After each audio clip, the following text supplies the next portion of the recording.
रणा पूजा भील राजा की धरती से मैं आप सभी मेरे भाइयों और बहनों को जोहार अभिनंदन करता हूं। मैं मंच पर आपको एक भाषण देने के लिए या मंच पे बोलने के लिए नहीं आया हूं। मैं आप लोगों को एक संदेश देने के लिए आया हूं। मैं वैसे सरकारी नौकरियों से टीचर हूं।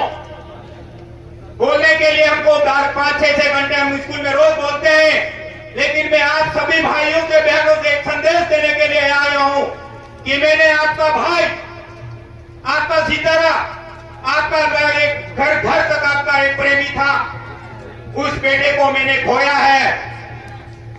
उसको खोने के बाद में भी मेरे को आप सभी को लोगों को देख करके मेरे अंदर ये विश्वास होता है कि जो हमारे बेटे ने और भगवदादा परमार साहब ने और इस आदिवासी परिवार ने जो एक सपना देखा है कि हमारा एक भील प्रदेश चाहिए, हमारे भीलों के लिए एक हमारा सेपरेट अलग भील प्रदेश राज्य चाहिए, वो सपना हमको पूरा नजर होता आ रहा है। दोस्तों, हमें विपक्षी लोग और विपक्षी विचारधारा के लोग हमें कहते हैं कि आदिवासी राज नहीं कर सकते, कैसे राज करेंगे। दोस्तों, हमारा इतिहास देख के देखिए, पिछला राजा पूजा भील जो 15वां बोमट और मेवाड़ का जो राजा था, उसने राज किया था और उसके चरणों में महाराणा प्रताप खुद चल करके आया था।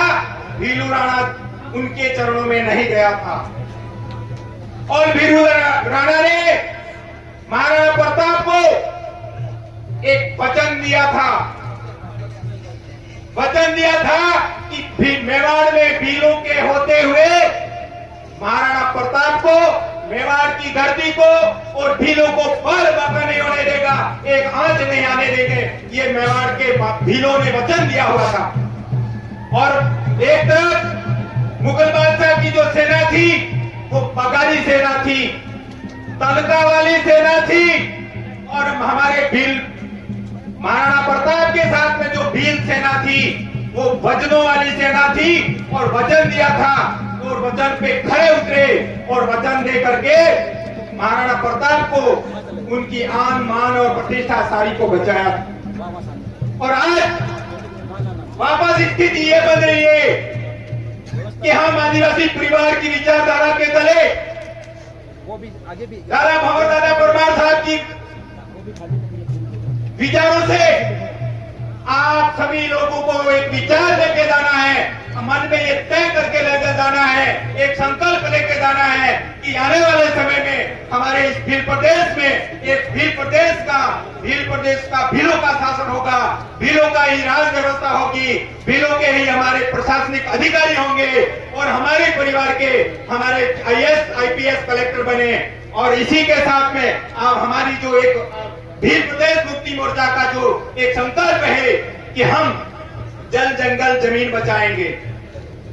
अरे दोस्तों, जल जंगल जमीन बच जाएगा, उसको कोई नहीं ले जा सकता है, लेकिन उसके साथ साथ में हमारी शिक्षा और हमारे रोजगार को बचाने का संकल्प लेकर के जाना है।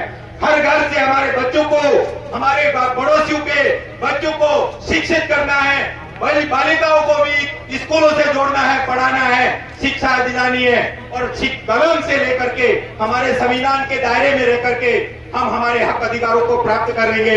इसी के साथ में समय के अभाव में आप सभी काफी समय से बैठे हैं, मैं आपकी बात यहीं आपके लिए मेरी बातों को विराम देता हूं। जय जोहार, जय आदिवासी, जय भील प्रदेश। बिल्कुल दादा।